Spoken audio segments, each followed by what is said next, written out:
Welcome again to Civil Discourse Now. I'm Mark Small. I'm co-host with Paul Ogden. Thank you, Mark. We're coming to you from Big Hat Books in Broad Ripple. It's on the north side of Indianapolis, 6510 Cornell Avenue.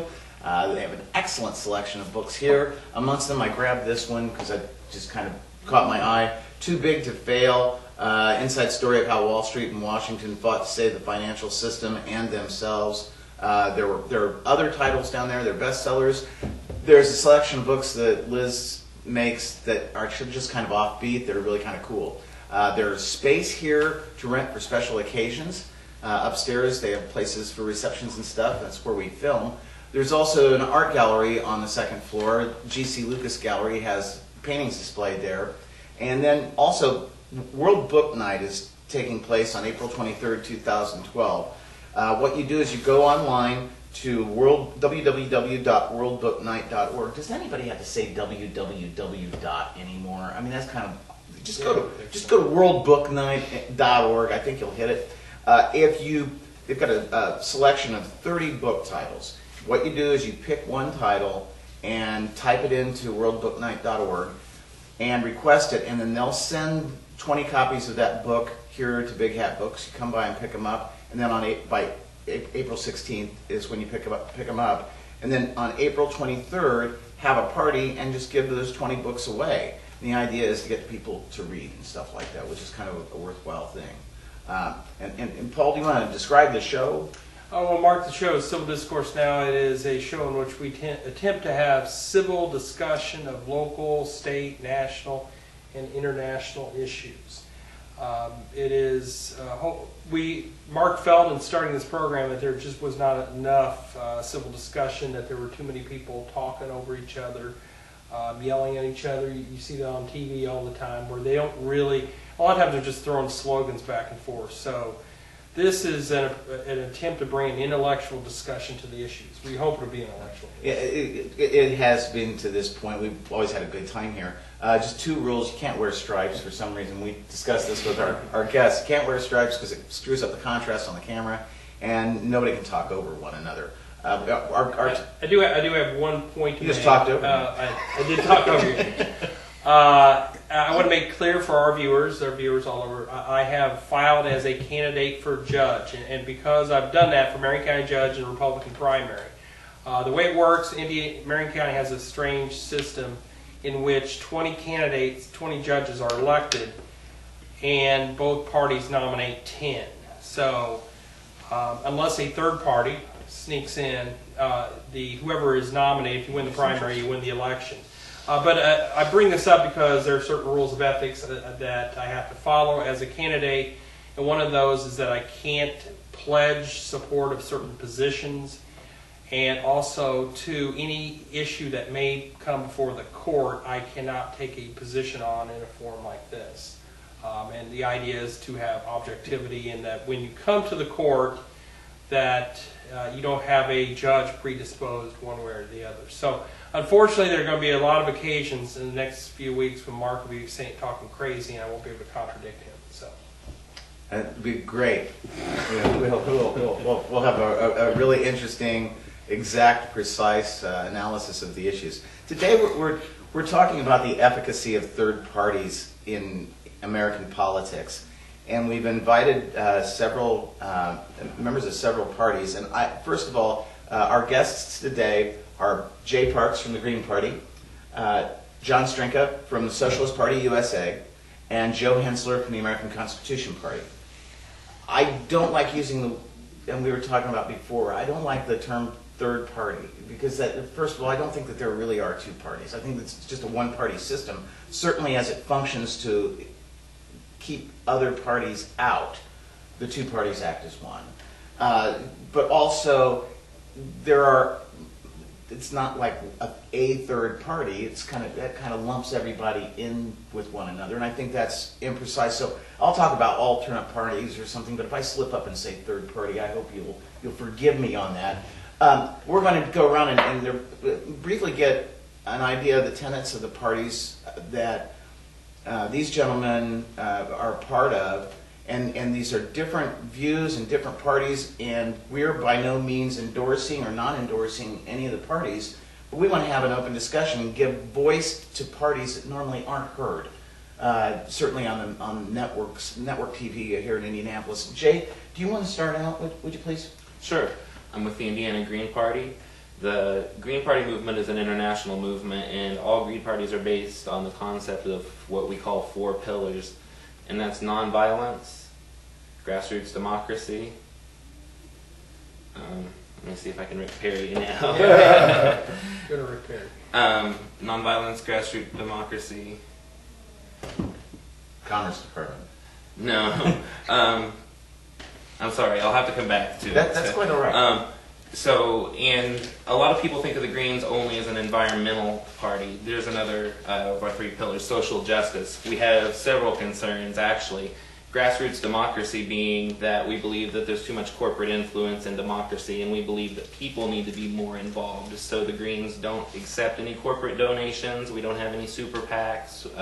We actually just try to fundraise from actual people. The $5 that you can hand us is the way we like to do politics.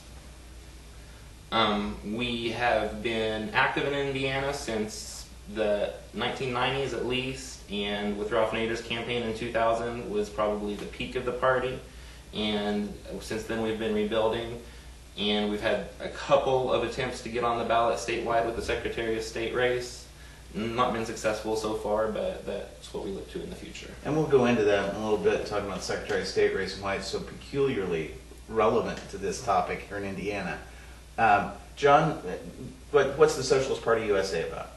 Well, the Socialist Party-USA basically stands in favor of a radical participatory democracy in which the commanding value is the preciousness of each individual man, woman, and child.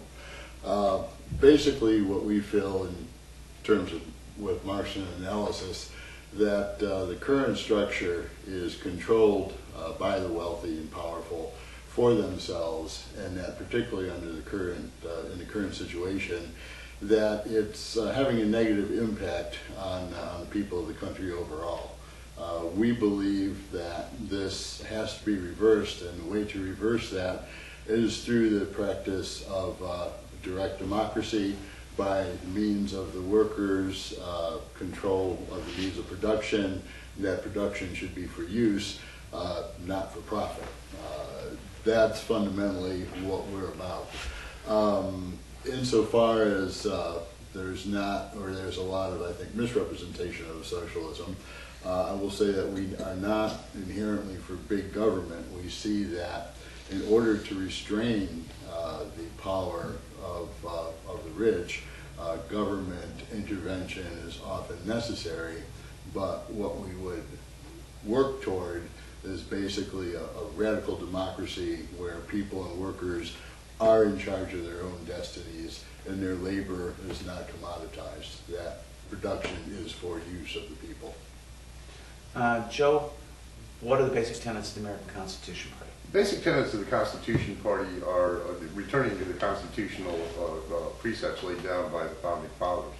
And in a nutshell, limited federal government, and that any powers not given to the federal government to the Constitution are left to the states and to the people.